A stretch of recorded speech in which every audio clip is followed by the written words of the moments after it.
and welcome to all those who have stopped by to watch this video of mine today. This is Pavan USA is the name of my channel, and today's topic that I'm going to share with all you new YouTube beginners, 40 plus creators, and all that are interested in keeping themselves on top of the workings of the YouTube community guidelines. So I have some research that I did in detail actually last night, and I have kind of put together about 8 pointers that I'd like to share with you guys so that you understand well before putting yourselves out there as YouTube creators how imperative it is to know the guidelines in order to prevent yourselves from being given a strike or getting demonetized once you have monetized, or to prevent you from being terminated or your channel deleted. So pay good attention.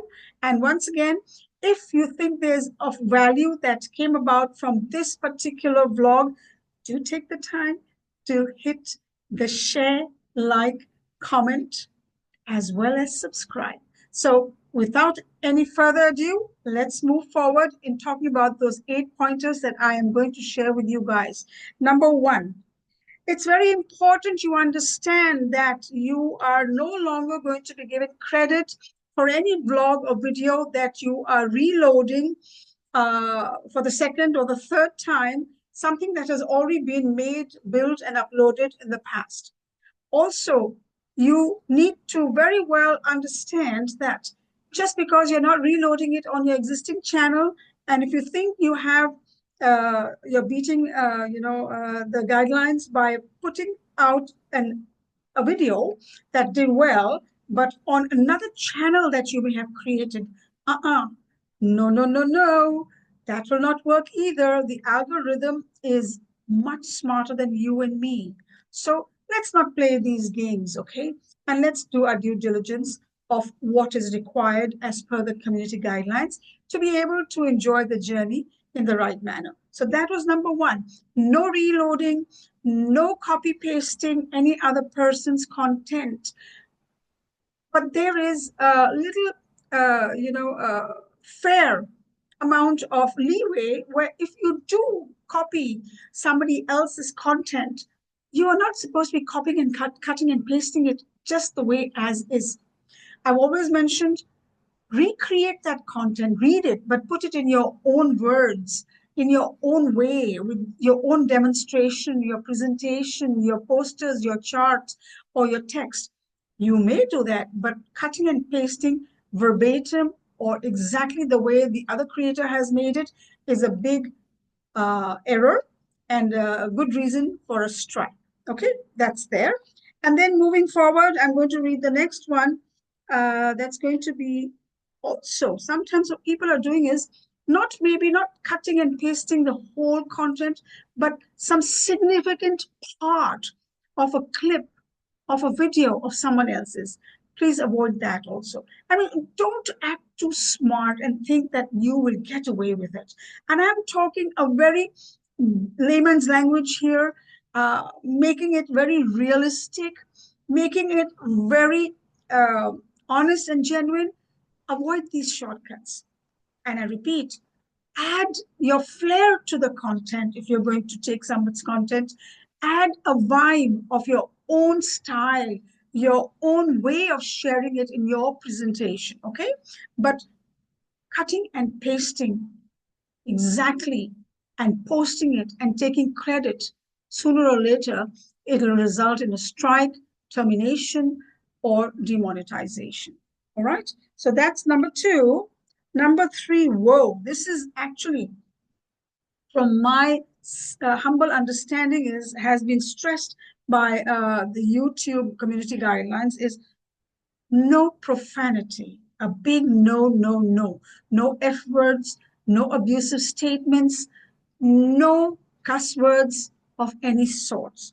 And this, if I can say, is probably a guideline hinting towards the Gen Zs who have a language that they freely think they can utilize their First Amendment or their constitutional right, whichever part of the world in terms of the freedom of speech. There is a certain decorum. There is a certain way of extending your demeanor in public and on public platforms that need to be followed. And therefore, profanity of any kind will not be tolerated. So do keep that in mind. Okay. The next one is, oh my goodness, this was really interesting. Some people have started their channels many years ago, prior to 2024, goes way back to 2010, 11, 12, 13, 14, and after being successful, being monetized, gaining views, subscribers in the thousands, in the millions, have suddenly walked away from their channel and have not posted anything for more than 6 months. Well, in a way, YouTube community guidelines is right in doing what I'm going to share here is it will no longer consider a channel that has been kept dormant, hibernating for more than 6 months without any posts on it. And I think it's only fair. I mean, unnecessarily taking the real estate and plopping yourself on the database or on the server makes no sense if you're not utilizing that opportunity that YouTube had given you. So in order for your channel that was successful, you were being monetized. And if you think you're going to keep being monetized because you've already achieved the monetization status, it no longer is going to work like that. So get right back onto your channel at least every 3 to 4 months, post something. Keep it alive, keep it breathing, be right in utilizing that platform to your advantage in terms of justify using that real estate on the YouTube servers or the platform, etc. Okay, so do keep that in mind, please. I mean, I found this pretty good and pretty fair. And then one more thing. Well, YouTube is very fair. It offers a very fair and equal playing field for everybody. In case somebody reports something about your blog or your channel and you get a strike, they will email to you and let you know why you are actually getting that strike. You have the opportunity to appeal, see the reasons they have shared with you, and if you have proof, if you have enough reasons and facts to share with YouTube why so and so happened, or it was not you, or somebody hacked into your account, or any other thing that may have happened, and you would like to appeal it, YouTube is all ears. It will listen to you, and therefore you should leverage that appeal that you have that works for you with the right reasons, facts, and rationality. Okay, so you can appeal. So that was the fifth point under the new guidelines to keep in mind. The sixth one, there's a thing called PII. What does PII stand for? Public identifiable information of yours, of any other individual out there whom you are talking about or referring to. So public identifiable information, PII. This is something they are really stressing on, which I think is wonderful, because in this case, you cannot go ahead and use somebody's car registration number, house number, telephone number, their children's schools, or signing off their credentials or their checks, their bank related, anything, or medical reports for that matter, phone numbers, anything that is hindering the privacy of an individual by you or somebody else utilizing that personal identity or identifiable information, whoa, it's going to be a huge stride towards your account. So no more sharing, no more giving out any such information of anybody without their permission, number one, and avoid getting yourself into this sticky situation. All right, that's number 6.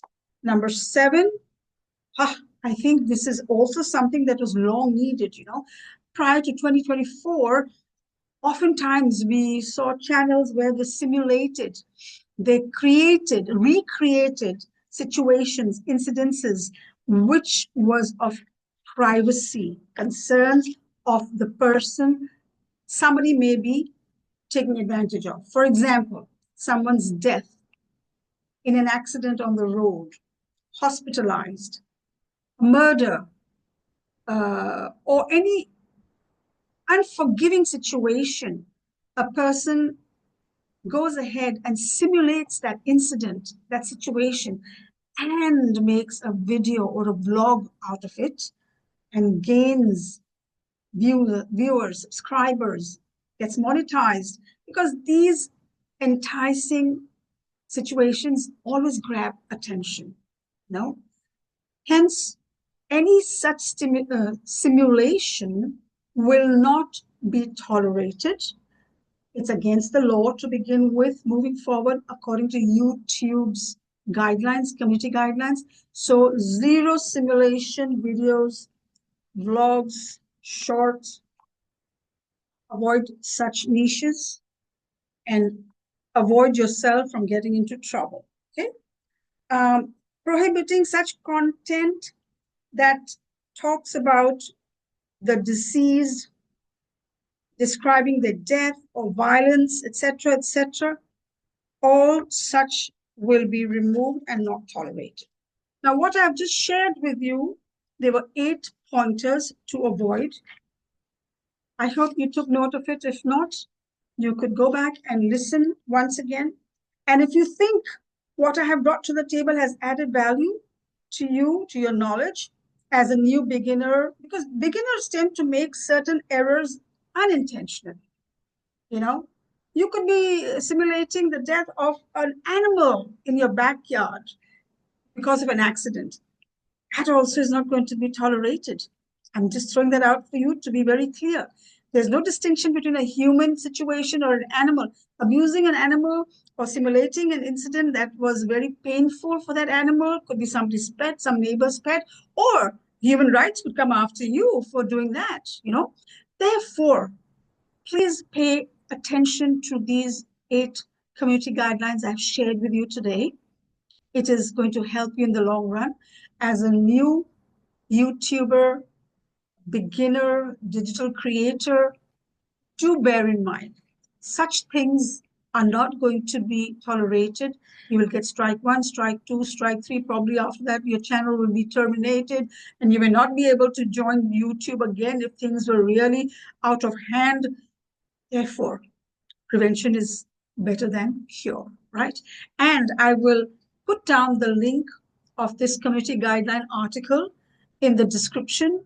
You can further go and read at length the details of these few pointers that I have shared with you today.